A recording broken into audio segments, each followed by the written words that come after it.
Hello friends, welcome to pharma guide के इस YouTube channel पे आप सबका स्वागत है।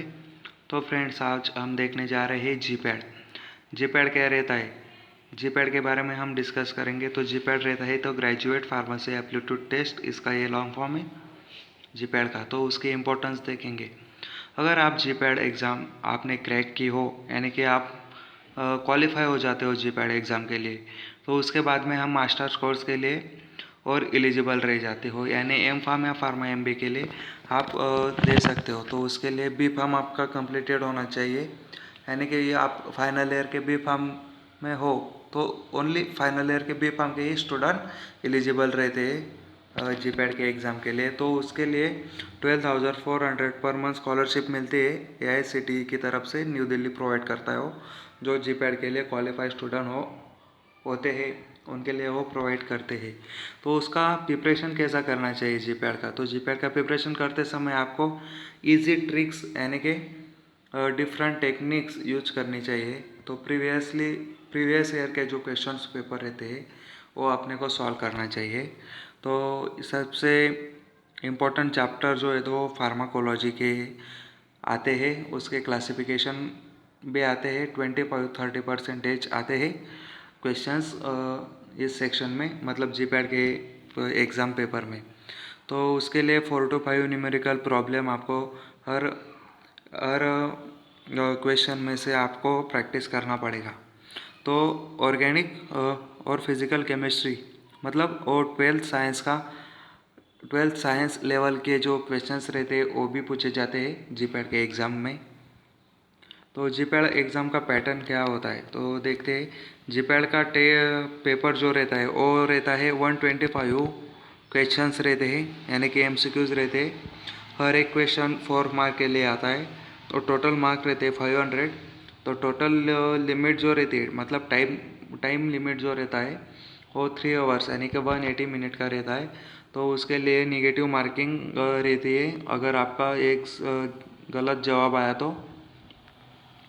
तो नो निगेटिव मार्किंग रहती है, अगर आपने कोई भी अटेम्प्ट नहीं किया हो तो क्वेश्चंस। तो नेक्स्ट देखेंगे सब्जेक्ट कौन कौन से आते हैं। उसमें आते हैं pharmacognosy, pharmacology, analysis, pharmaceutical calculation, pharmaceutical jurisprudence, biochemistry, microbiology, biotechnology. Pharmaceutics में आते हैं physical pharmacy, unit operation, bio pharmaceutics, dispensing and clinical pharmacy, medicinal chemistry. ये बहुत सारे सब्जेक्ट आते हैं। तो फ्रेंड्स देखेंगे फार्माकोग्नोसी में क्या क्या टॉपिक आते हैं इम्पोर्टेंट्स। तो देखते हैं glycosides, alkaloids, volatile oil, resin, tannin, carbohydrate, tissue culture, herbal drugs. ये बहुत सारे ऐसे टॉपिक्स है वो आते हैं। उसके लिए रिकमेंडेड बुक जो है वो CK कोकाटे का है। तो नेक्स्ट देखेंगे फार्माकोलॉजी में क्लासिफिकेशन बहुत सारे है। उसको एक्रोनिम, मतलब उसका सिनोनिम कैसे याद रखेंगे। तो एग्जाम्पल है एक, तो सेमी सिंथेटिक डेरिवेटिव्स का एग्जाम्पल है।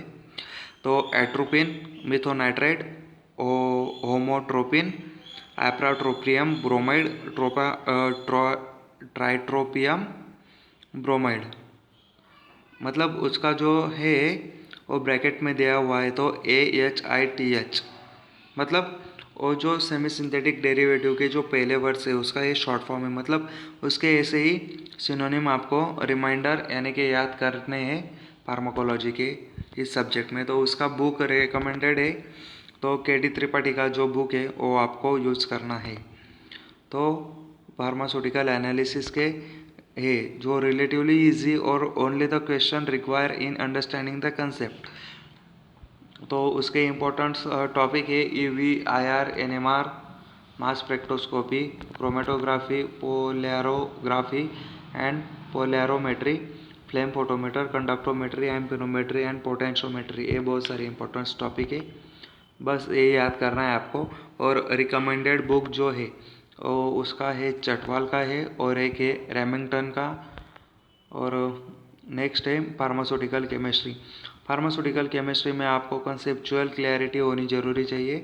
तो उसके लिए ऑर्गेनिक केमिस्ट्री का जो सेक्शन है वो बहुत सारा इम्पोर्टेंस है उसमें आते हैं इलेक्ट्रोफिलिक न्यूक्लियोफिलिक रिएक्शन यानी कि substitution and additional reaction, also intermediate reaction. उसके लिए बुक है मॉरिसन। ये एक बहुत बढ़िया ऑर्गेनिक केमिस्ट्री के लिए एक बुक है। और मेडिसिनल केमिस्ट्री का एस.एन. पांडे, ये भी अच्छा बुक है। और लास्ट में आता है pharmaceutics. Pharmaceutics is the very essential student for the appearing in GPAT 2020। अगर ये जो जीपैट 2020 में जो स्टूडेंट थे उन्होंने बहुत सारा ऐसा स्टडी किया था इसके बारे में, फार्मास्यूटिक्स के बारे में। और candidate should be the being the section studying in the formulation for the tablet and emulsion. मतलब आपको जो स्टडी करना है वो फार्मूलेशन के बारे में ही करना है, tablet, emulsion, also capsule and suspension के बारे में आपको स्टडी करना है। तो उसके लिए फार्मास्यूटिकल जूरिस्प्रूडेंस, एथिक्स, ये भी सब्जेक्ट में क्वेश्चन आते हैं फार्मास्यूटिक्स में। Surface and interfacial phenomenon, rheology, kinetic and drug stability, biopharmaceutics and pharmacokinetic. ये क्वेश्चंस मतलब है इसमें से चैप्टर में से क्वेश्चंस आते हैं। उसके लिए रिकमेंडेड बुक है बहुत सारा ऐसा सिंपल और अच्छा बुक है, थ्योरी और प्रैक्टिक्स और प्रैक्टिकल का, इंडस्ट्रियल फार्मेसी में भी यूज़ होता है, लिबरमन और लैकमन का। तो फ्रेंड्स ये थे थोड़े जनरल टॉपिक्स जीपैड के बारे में और इम्पोर्टेंस टॉपिक थे जीपैड के बारे में और बुक्स के बारे में। अगर ये वीडियो आपको पसंद आया हो तो प्लीज़ शेयर कीजिए, लाइक कीजिए, कमेंट कीजिए और फ्रेंड्स सब्सक्राइब करना मत भूलिए।